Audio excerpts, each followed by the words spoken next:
Welcome to morning express. Congress 1000 రోజుల దగాపై BRS సమరభేరి మోగించింది. Congress మోసాన్ని ప్రజల్లో ఎండగట్టేందుకు బీఆర్ఎస్ పెద్ద ఎత్తున కార్యాచరణకు సిద్ధమైంది. సెప్టెంబర్ 2 నుంచి వారం రోజుల పాటు రాష్ట్ర వ్యాప్తంగా నిరసనలు చేపట్టాలని బీఆర్ఎస్ వర్కింగ్ ప్రెసిడెంట్ కేటీఆర్ పిలుపు ఇచ్చారు. పార్టీ సీనియర్ నాయకులు, ప్రజాప్రతినిధులు రాష్ట్ర కమిటీతో నిర్వహించిన టెలికాన్ఫరెన్స్లో పలు సూచనలు, దిశానిర్దేశం చేశారు. కాంగ్రెస్ ప్రభుత్వం 1000 రోజుల పాలనలో చేసిన మోసాలు, ఇచ్చిన హామీల ఎగవేత, వైఫల్యాలు, ప్రజలు ఎదుర్కొంటున్న సమస్యలను ప్రతి వర్గానికి చేరేలా ఈ వారం రోజుల కార్యక్రమాలను నిర్వహించాలని కేటీఆర్ సూచించారు. ప్రైవేటు ఆస్తులను 22A నిషేధిత జాబితా నుంచి తొలగించేలా కాంగ్రెస్ ప్రభుత్వంపై ఒత్తిడి తెచ్చేందుకు బీఆర్ఎస్ పోరుబాట పట్టింది. బాధితులకు అండగా నిలబడింది.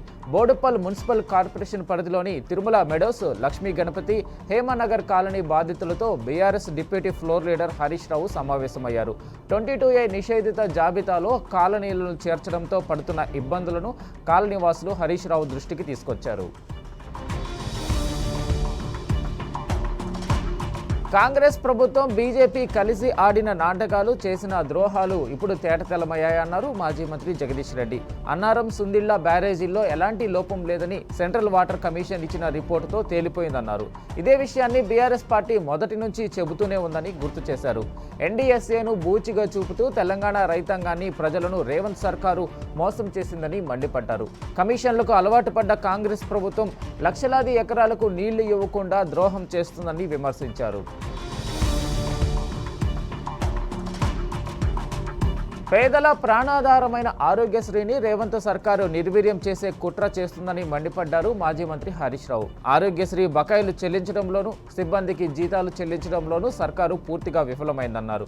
ఆరోగ్యశ్రీ విభాగంలో పనిచేస్తున్న సిబ్బందికి 18 నెలలుగా జీతాలు చెల్లించడం లేదని, వారి కుటుంబాలు ఎలా బతకాలని ప్రశ్నించారు. ప్రైవేటు ఆసుపత్రులకు నెలల తరబడి బిల్లులు పెండింగ్లో పెట్టారని ఫైర్ అయ్యారు. ఆరోగ్యశ్రీ కింద చికిత్స అందించిన ఆసుపత్రులకు పెండింగ్లో ఉన్న 1400 కోట్ల బకాయిలను వెంటనే విడుదల చేయాలని డిమాండ్ చేశారు. పాలిటెక్నిక్ విద్యార్థులకు నష్టం కలిగించే జీవో 97ను వెంటనే రద్దు చేయాలని ఎమ్మెల్యే గంగుల కమలాకర్ ప్రభుత్వాన్ని డిమాండ్ చేశారు. కరీంనగర్ జిల్లా బిఆర్ అంబేద్కర్ ప్రభుత్వ మోడల్ గురుకుల పాలిటెక్నిక్ మహిళా కళాశాల విద్యార్థులతో నిరసన వ్యక్తం చేశారు. కాంగ్రెస్ ప్రభుత్వం విద్యను నిర్వీర్యం చేసే కుట్ర పన్నుతుందని మండిపడ్డారు.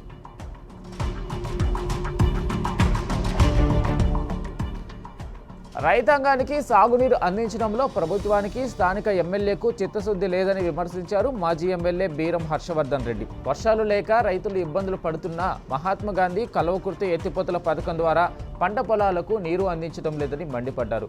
అంతకుముందు నాగర్ కర్నూలు జిల్లా పెద్ద కొత్తపల్లి శివారులో మహాత్మాగాంధీ కల్వకుర్తి ఎత్తిపోతల ప్రాజెక్టులోని D8 కాలువను పరిశీలించారు. కాలువలలో పూడిక తీయకపోవడం, కనీస రిపేర్లు చేయలేదని అధికారులపై విరుచుకుపడ్డారు.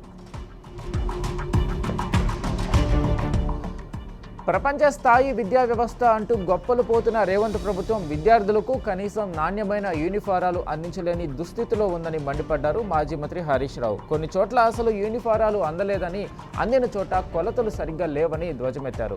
2 జతల యూనిఫారాలు ఇవ్వాల్సి ఉండగా చాలా చోట్ల ఒక్క జత కూడా ఇవ్వలేదని మండిపడ్డారు. సీఎం రేవంత్కు గుజరాత్ దళారులపై ఉన్న ప్రేమ తెలంగాణ చేనేత కార్మికులపై లేదని విమర్శించారు. చేనేత కార్మికులకు ఉపాధి కల్పించేలా స్థానికంగా యూనిఫారాల తయారీకి ప్రాధాన్యత ఇవ్వాల్సింది పోయి కమిషన్ల కోసం బడా కార్పొరేట్ నుంచి నాసిరకం యూనిఫారాలు అందించినట్లు తెలిపారు. కేసీఆర్ కట్టిన డబుల్ బెడ్రూమ్ ఇళ్లను ఇంద్రమ్మ ఇళ్లని మంత్రి పొంగులేటి చెప్పుకోవడం విడ్డూరంగా ఉందని మాజీ ఎమ్మెల్యే బెగాల గణేష్ మండిపడ్డారు. నిజామాబాద్ నడిబొడ్డున పొంగులేటి పచ్చి అబద్ధాలు మాట్లాడారని ఆగ్రహం వ్యక్తం చేశారు. కాంగ్రెస్ పార్టీలో ప్రజాప్రతినిధుల మధ్య సఖ్యత లేదని అన్నారు. కాంగ్రెస్, బీజేపీలపై ప్రజల్లో తీవ్ర వ్యతిరేకత ఉందని, వచ్చే ఎన్నికల్లో బీఆర్ఎస్ గెలుపు ఖాయమన్నారు. నిజామాబాద్ ప్రజలకు మంత్రి పొంగులేటి క్షమాపణలు చెప్పాలని డిమాండ్ చేశారు. ఆదిలాబాద్ జిల్లాకు రాష్ట్ర మంత్రి లక్ష్మణ్ వచ్చి దివ్యాంగులకు సైకిళ్లు అందజేసే విషయం కనీసం ఎమ్మెల్యేలకు సమాచారం లేదని బోత్ ఎమ్మెల్యే అనిల్ జాదవ్ అధికారులపై ఆగ్రహం వ్యక్తం చేశారు. ప్రజలు ఎన్నుకున్న ఎమ్మెల్యేలకు అధికారులు కనీసం సమాచారం ఇవ్వకపోవడం సరైన పద్ధతి కాదని మండిపడ్డారు. కొత్తగా చట్టాలు తీసుకొచ్చి ఏళ్ల తరబడి మారుమూల ప్రాంతాల్లో నివాసం ఉంటున్న గిరిజనులను ఫారెస్ట్ అధికారులు ఇబ్బందులకు గురి చేయడం మానుకోవాలని అనిల్ జాదవ్ సూచించారు. ఆర్యవైశ్య కులస్తులు అన్ని రంగాల్లో రాణించాలని ఎమ్మెల్యే ముఠా గోపాల్ అన్నారు. ఒకవైపు వ్యాపార రంగాల్లో రాణిస్తూనే మరోవైపు సామాజిక సేవ కార్యక్రమాల్లో ఆర్యవైశ్యులు ముందుంటారని పేర్కొన్నారు. ఆర్యవైశ్య గాంధీనగర్ నూతన కార్యవర్గ ప్రమాణ స్వీకార కార్యక్రమ మహోత్సవం ముషీరాబాద్లోని ఆర్యవైశ్య హాస్టల్ భవనంలో ఘనంగా జరిగింది.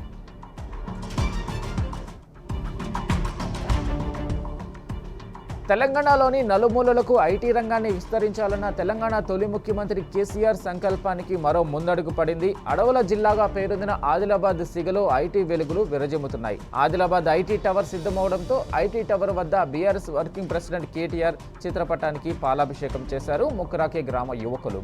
58 కోట్లతో ఐటీ టవర్ను నిర్మించడంతో 2000 మంది స్థానికులకు ఉపాధి లభిస్తుందని హర్షం వ్యక్తం చేశారు. రాష్ట్ర వ్యాప్తంగా ఆటో కార్మికులు తలపెట్టిన నిరవధిక సమ్మెను విరమించుకుంటున్నట్లు రాష్ట్ర ఆటో యాప్ ఆధారిత సంఘాల జేఏసీ నేతలు ప్రకటించారు. ఆటో కార్మికుల సమస్యల పరిష్కారానికి ప్రభుత్వం సానుకూలంగా స్పందించడంతో ఈ నిర్ణయం తీసుకున్నట్లు వెల్లడించారు. ఈ మేరకు సమ్మె విరమణ పత్రాన్ని విడుదల చేశారు.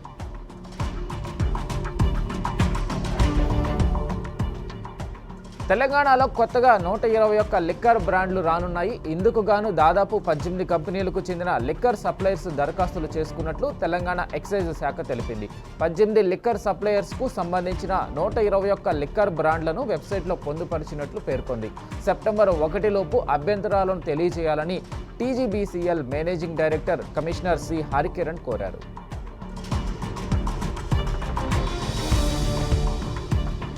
హక్కుల సాధనే లక్ష్యంగా సర్కార్పై ఉద్యోగులు పోరాటానికి సిద్ధమవుతున్నారు. ఈ నెల 27న ఇందిరా పార్క్ వద్ద నిర్వహించే ఆందోళన కార్యక్రమంలో ఉద్యోగులందరూ పాల్గొనాలని తెలంగాణ ఉద్యోగుల JAC chairman Vikram Kumar, convener MB Krishna Yadav పిలుపునిచ్చారు. ఈ ఉద్యమ కార్యాచరణను విజయవంతం చేయాలని వారు కోరారు.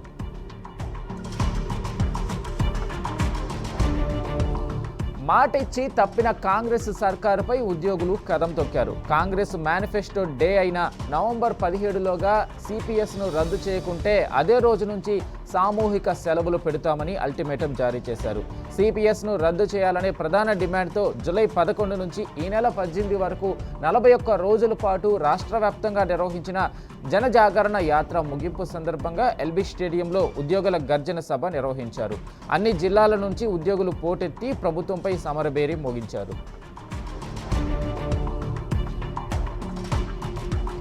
బంగాళాఖాతంలో ఏర్పడిన అల్పపీడనం ప్రభావంతో గ్రేటర్లోని పలు చోట్ల తేలికపాటి నుంచి మోస్తరు, మరికొన్ని చోట్ల మోస్తరు నుంచి భారీ వర్షం కురిసింది. మల్కాజిగిరిలో అత్యధికంగా 5.20 సెంటీమీటర్లు, అమీన్పూర్లో 2.38 సెంటీమీటర్లు, కీసరలో 2.15 సెంటీమీటర్ల చొప్పున వర్షపాతం నమోదైనట్లు టీజీడీపీఎస్ అధికారులు వెల్లడించారు. అల్పపీడనం ప్రభావంతో మరో 2 రోజులు తేలికపాటి నుంచి మోస్తరు, మరికొన్ని చోట్ల మోస్తరు నుంచి భారీ వర్షాలు కురిసే అవకాశాలున్నట్లు అధికారులు తెలిపారు.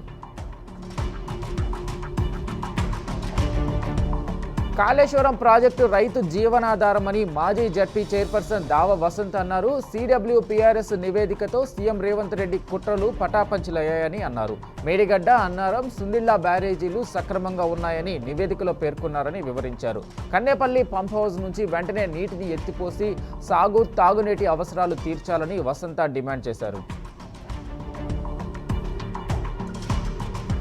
ఉద్యోగుల హక్కుల సాధన కోసం బీఆర్ఎస్ నాయకుడు ఏనుగుల రాకేష్ రెడ్డి ఆధ్వర్యంలో హనుమకొండ జిల్లాలో 2K రన్ నిర్వహించారు. ఏకశిలా పార్క్ నుంచి ఆర్ట్స్ కాలేజీ గ్రౌండ్ వరకు రన్ కొనసాగింది. ఉద్యోగులు, యువత 2K రన్లో పెద్ద ఎత్తున పాల్గొన్నారు. రాష్ట్ర చరిత్రలో ఉద్యోగుల సమస్యల కోసం 2K రన్ నిర్వహించడం తొలిసారి అన్నారు రాకేష్ రెడ్డి.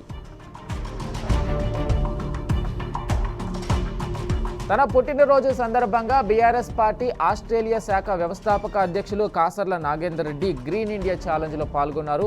మెల్బోర్న్లోని తన నివాసంలో మొక్కను నాటారు. పుట్టినరోజు సందర్భంగా మొక్కలు నాటడం చాలా ఆనందంగా ఉందన్నారు. ప్రతి ఒక్కరూ 3 మొక్కలు నాటాలని, ముఖ్యంగా యువకులు పెద్ద ఎత్తున పాల్గొని మన ప్రకృతిని మనమే కాపాడుకోవాలన్నారు.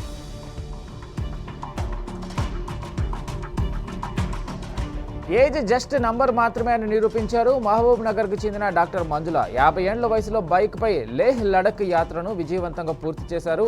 అంతేకాకుండా బంగీ జంప్ కూడా చేసి అరుదైన ఘనతను దక్కించుకున్నారు. ఏపీ, తెలంగాణ రాష్ట్రాల నుంచి ఈ రికార్డు నెలకొల్పిన మహిళగా ఆమె నిలిచారు. రాయల్ ఎన్ఫీల్డ్ సంస్థ అధికారికంగా ఈ విషయాన్ని ధృవీకరించింది.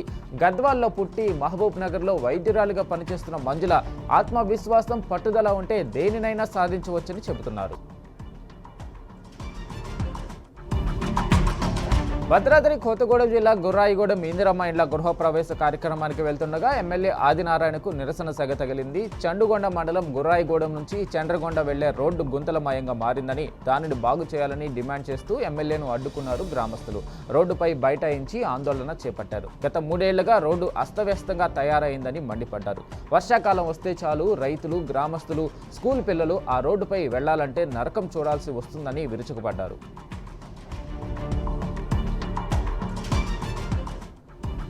రాష్ట్ర ముఖ్యమంత్రి రేవంత్ రెడ్డిపై అనుచిత వ్యాఖ్యలు చేసిన కొండా సుస్మిత పటేల్ బేషరతుగా క్షమాపణ చెప్పాలని కాంగ్రెస్ నాయకులు డిమాండ్ చేశారు. వరంగల్ తూర్పు నియోజకవర్గంలో కొండా దంపతులు అభివృద్ధికి బదులు రౌడీయిజాన్ని పెంచి పోషించారని మండిపడ్డారు. పార్టీకి నష్టం కలిగించే కొండా సురేఖను వెంటనే బర్తరఫ్ చేయాలని కాంగ్రెస్ నాయకులు డిమాండ్ చేశారు.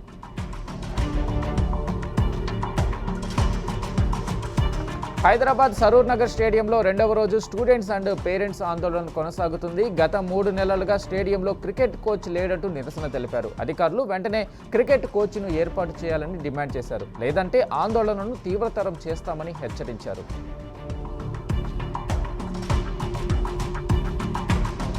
కష్టపడి కట్టుకున్న ఇల్లు కళ్ల ముందే కూలిపోతుండడంతో కడుపు మండి ఓ పేదోడు రేవంత్ సర్కార్కు శాపనార్థాలు పెట్టాడు. రేవంత్ రెడ్డి సొంత నియోజకవర్గంలో ఈ ఘటన జరిగింది. నారాయణపేట జిల్లా కొత్తపల్లి మండల కేంద్రంలో యాదగిరి గౌడ్ స్థానిక చౌరస్తాలో చిన్న హోటల్ నడుపుకుంటూ జీవనం సాగిస్తున్నాడు.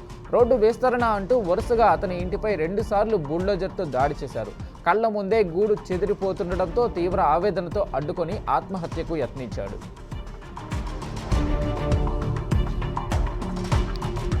Serilingampally Hyder Nagar division Mitra hills park అమ్మకానికి స్కెచ్ వేసింది కాంగ్రెస్ సర్కారు. పార్కును అభివృద్ధి చేస్తామని గెలిచిన అరికెపూడి గాంధీ ఎన్నికలు అయిపోయాక అటువైపు కూడా రావడం లేదు. దీంతో మిత్రా హిల్స్ పార్కును కాపాడుకునేందుకు స్థానికులు రంగంలోకి దిగారు. మిత్రా హిల్స్ కాలనీ అసోసియేషన్ ఆధ్వర్యంలో ప్లకార్డులతో ర్యాలీ నిర్వహించారు. వారికి బీఆర్ఎస్ పార్టీ మద్దతు ఇచ్చింది. 2002 సంవత్సరంలో సర్వే నెంబర్ 65లో పార్కు కోసం 1 ఎకరా 30 గుంటలు కేటాయించారు. అయితే కాంగ్రెస్ సర్కారు వచ్చిన తర్వాత పార్కు స్థలాన్ని అమ్మేసేందుకు యత్నాలు జరుగుతున్నాయి.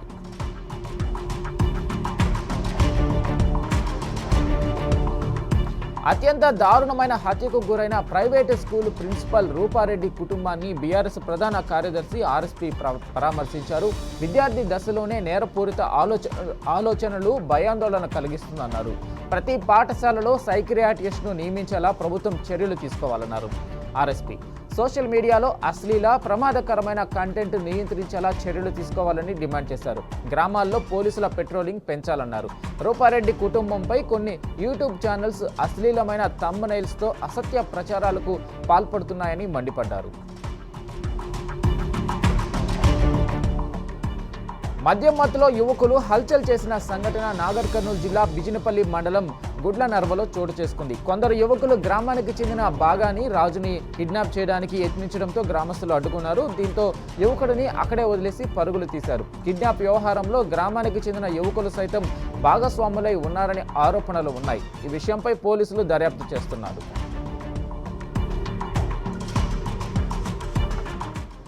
హైదరాబాద్ గచ్చిబౌలి అంజయ్ నగర్లో 7 అంతస్తుల అక్రమ భవనం కూలిన ఘటనలో బిల్డర్ యజమాని సాజిద్ ఖాన్ను పోలీసులు అరెస్టు చేశారు. నిబంధనలకు విరుద్ధంగా నాలాను ఆక్రమించి నిర్మించిన ఈ కట్టడం కూలడంతో 2 కార్మికులు ప్రాణాలు కోల్పోయారు. ఈ ఘటనపై స్పందించిన అధికారులు బాధ్యులపై క్రిమినల్ కేసులు నమోదు చేసి దర్యాప్తు ముమ్మరం చేశారు. అటు భవనం కూలిన ప్రాంతంలో సహాయక చర్యలు కొనసాగుతున్నాయి. పక్కనే ఉన్న మరో భవనం వరగడంతో అధికారులు అలర్ట్ అయ్యారు. దీంతో భవనంలో నివాసం ఉంటున్న 5 కుటుంబాలను ఖాళీ చేయించారు. స్థానిక టౌన్ ప్లానింగ్ అధికారి సంతోష్పై వేటు వేశారు ఉన్నతాధికారులు. జయశంకర్ భూపాలపల్లి జిల్లాలో చిట్యాలకు చెందిన ఆర్బీ న్యూస్ రిపోర్టర్పై దాడి కేసులో పరారీలో ఉన్న నిందితుడు కాంగ్రెస్ నాయకుడు మొక్కిరాల మధు వంశీకృష్ణ పోలీసులకు లొంగిపోయాడు. ఈ నెల 16న జర్నలిస్ట్ రవీందర్పై దాడి చేసిన కేసులో ఇప్పటికే బొజ్జం వేణు, మెంగని నటరాజ్, మొక్కిరాల ప్రణయ్, గోలి అఖిల్ను అరెస్టు చేసినట్లు కాటారం డీఎస్పీ ఏ సూర్యనారాయణ తెలిపారు. ప్రజలు ప్రశాంత వాతావరణంలో జీవించేందుకు వారికి భరోసా కల్పించడమే పోలీసుల ప్రధాన లక్ష్యమని రామగుండం పోలీస్ కమిషనర్ అంబర్ కిషోర్ జా అన్నారు. పెద్దపల్లి జిల్లా గోదావరిఖని 2 టౌన్ పోలీస్ స్టేషన్ పరిధిలోని పెంచికల్పేటలో కమ్యూనిటీ కాంటాక్ట్ నిర్వహించారు. గోదావరిఖని ఏసీపీ రమేష్ పర్యవేక్షణలో ఇంటింటి తనిఖీలు చేపట్టారు. డాక్యుమెంట్స్ లేని 70 వాహనాలను సీజ్ చేసి వాహనదారులకు అవగాహన కల్పించారు.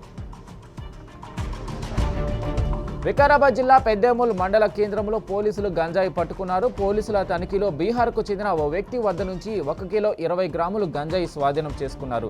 నిందితుడు గంజాయిని కళాశాల, పాఠశాల విద్యార్థులకు విక్రయించేందుకు తీసుకొచ్చినట్లు పోలీసులు అనుమానిస్తున్నారు. జనగామ జిల్లాలో చైన్ స్నాచింగ్ కలకలం రేపింది. జనగామ పట్టణంలోని మార్కెట్ యార్డు సమీపంలో నడుచుకుంటూ వెళ్తున్న కాసాని రజిత మెడలోంచి బంగారు చైను గుర్తు తెలియని వ్యక్తులు అపహరించారు. బాధితురాలు ఫిర్యాదు మేరకు పోలీసులు దర్యాప్తు చేపట్టారు. గుడిమల్కాపూర్ పోలీస్ స్టేషన్ పరిధిలో ఘోర అగ్ని ప్రమాదం సంభవించింది. మొఘల్ ఖానాల వద్ద ఫర్నిచర్ గోదాముల్లో ప్రమాదవశాత్తు మంటలు చెలరేగాయి. స్థానికుల సమాచారం మేరకు 3 ఫైర్ ఇంజన్లు అక్కడికి చేరుకొని మంటలను అదుపులోకి తీసుకొచ్చారు. గోదాముల్లో ప్లాస్టిక్, చెక్క వస్తువులు ఎక్కువగా ఉండటంతో మంటల తీవ్రత అధికంగా ఉంది. మరోవైపు ప్రాణ నష్టం తప్పడంతో అంతా ఊపిరి పీల్చుకున్నారు. పసిఫిక్ మహాసముద్రంలో ఏర్పడిన ఎల్నినో ప్రభావం క్రమంగా బలపడుతుంది. దీంతో భారత్లో నైరుతి రుతుపవనాలు బలహీనపడడం ప్రారంభమైంది. బంగాళాఖాతంలో అప్పుడప్పుడు అల్పపీడనాలు ఏర్పడుతున్నా అవి బలపడుతున్న సూచనలు కనిపించడం లేదని అధికారులు తెలిపారు. సెప్టెంబర్ 2 వరకు దేశవ్యాప్తంగా సాధారణం కంటే తక్కువ వర్షపాతం నమోదయ్యే అవకాశం ఉన్నదని వెల్లడించారు. తాజా పరిణామాల ప్రభావం వ్యవసాయం, ధరలపై తీవ్రంగా ఉంటుందనే హెచ్చరికలు వెలువడుతున్నాయి.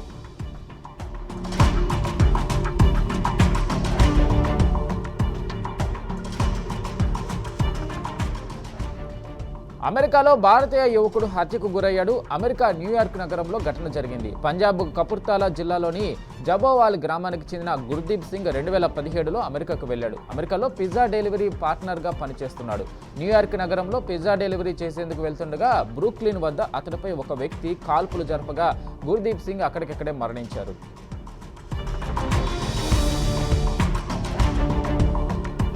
వినాయక విగ్రహ ఊరేగింపులో అపశృతి నెలకొంది. భారీ విగ్రహాన్ని ఊరేగింపుతో తరలిస్తున్న సమయంలో కింద పడడంతో 2 ప్రాణాలు కోల్పోగా 5గురు గాయపడ్డారు. దక్షిణ ముంబైలోని బులేశ్వర్కు 22 అడుగుల భారీ వినాయక విగ్రహాన్ని ఊరేగింపుగా తీసుకురావడానికి ఏర్పాట్లు చేశారు.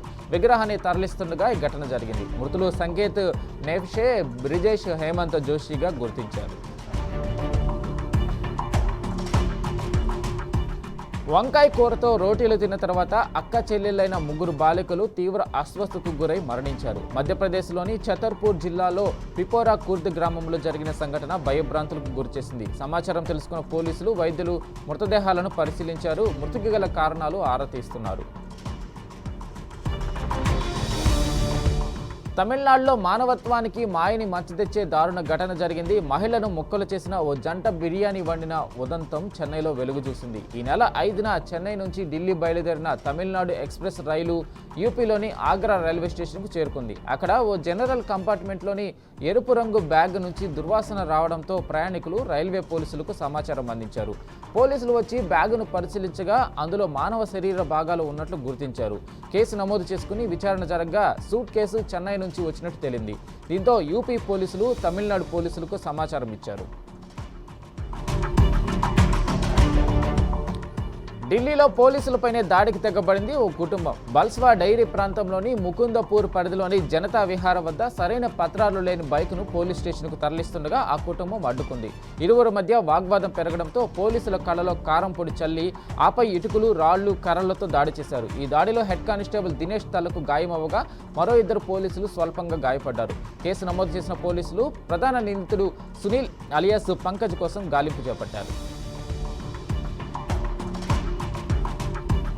ఢిల్లీ సహా దేశవ్యాప్తంగా స్వైన్ ఫ్లూ కేసులు పెరుగుతున్నాయి. H1N1కు సంబంధించి ఎలాంటి కొత్త వేరియంట్ను గుర్తించలేదని ICMR పేర్కొంది. జ్వరం, దగ్గు, తలనొప్పి, ఒంటి నొప్పులు ఈ వ్యాధి సాధారణ లక్షణాలని తెలిపింది. పిల్లలు, వృద్ధులు, అనూహ్య వైద్య పరిస్థితుల్లో ఉన్నవారు తీవ్ర సమస్యలు ఎదుర్కొనే ప్రమాదం ఉందని అధికారులు తెలిపారు. ఢిల్లీలో ఈ ఏడాది 2300 ఇన్ఫ్లుయెంజా కేసులు నమోదు కాగా అందులో 1777 H1N1 కేసులు ఉన్నాయి. పశుసంవర్ధక రంగంలో అస్సాం ఒక అద్భుతమైన ఘట్టాన్ని నమోదు చేసింది. అస్సాంలోని అగ్రికల్చరల్ యూనివర్సిటీ సైంటిస్టులు దేశీయ లక్ష్మీ జాతికి చెందిన ప్రపంచపు తొలి IVF ఆడదూడను విజయవంతంగా సృష్టించారు. IVF పద్ధతిలో దూడ జన్మించడం ప్రపంచంలోనే మొదటిసారి అని Assam veterinary and fishery university సైంటిస్టులు తెలిపారు. సీఎం హేమంత్ బిశ్వ శర్మ ఎక్స్ వేదికగా సైంటిస్టులను అభినందించారు. దేశవ్యాప్తంగా వంట గ్యాస్ వినియోగంలో కీలక మార్పును వేగవంతం చేసేందుకు కేంద్ర ప్రభుత్వం నడుం బిగించింది. LPG సిలిండర్ల నుంచి PNGకి మారే ప్రక్రియను వేగవంతం చేసేందుకు ప్రతి జిల్లాలో ఒక నోడల్ అధికారిని నియమించాలని రాష్ట్రాలు, కేంద్రపాలిత ప్రాంతాలను ఆదేశించింది. PNG నెట్వర్క్ అందుబాటులో ఉన్న ప్రాంతాల్లో ఈ మార్పును త్వరితగతిన పూర్తి చేయడమే లక్ష్యంగా ఈ నిర్ణయం తీసుకుంది.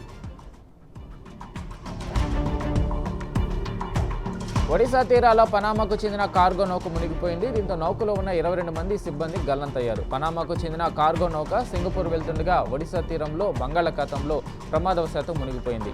ఒడిశా తీరంలోని పారాదీప్నకు 240 నాటికల్ మైళ్ల దూరంలో ఈ ఘటన జరిగింది. ఘటనపై సమాచారం అందుకున్న ఇండియన్ నేవీ, కోస్ట్ గార్డ్ సిబ్బంది వెంటనే సహాయక చర్యలు ప్రారంభించారు. శ్రీలంకతో జరుగుతున్న రెండో టెస్టులో భారత్ భారీ స్కోర్ దిశగా సాగుతుంది. టీమిండియా ఫస్ట్ ఇన్నింగ్స్లో తొలి రోజు ఆట ముగిసే సమయానికి 5 వికెట్ల నష్టానికి 300 పరుగులు చేసింది. ధ్రువ్ జురెల్ 7, సారాంశ్ జైన్ 4 నాటౌట్గా క్రీజులో ఉన్నారు. దేవదత్ పడికల్ 117 మరోసారి శతకంతో ఆకట్టుకున్నాడు. శుభమన్ గిల్ 50, యశస్వి జైస్వాల్ 45, రవీంద్ర జడేజా 43తో రాణించారు. శ్రీలంక బౌలర్లలో అసిత ఫెర్నాండో 3, లాహిరు కుమార, కేశర నువాంతు ఒక్కో వికెట్ తీశారు.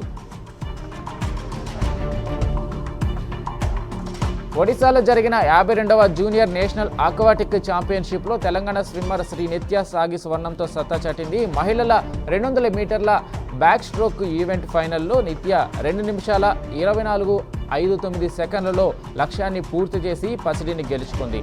ఈ పోటీలో కర్ణాటక స్విమ్మర్లు ప్రియాంశి, మీనాక్షి వరుసగా రజత, కాంస్యాలు సాధించారు. పురుషుల 200 మీటర్ల బ్యాక్ స్ట్రోక్లో తెలంగాణ కుర్రాడు సుహాస్ ప్రీతం మైలారి కాంస్యం నెగ్గాడు.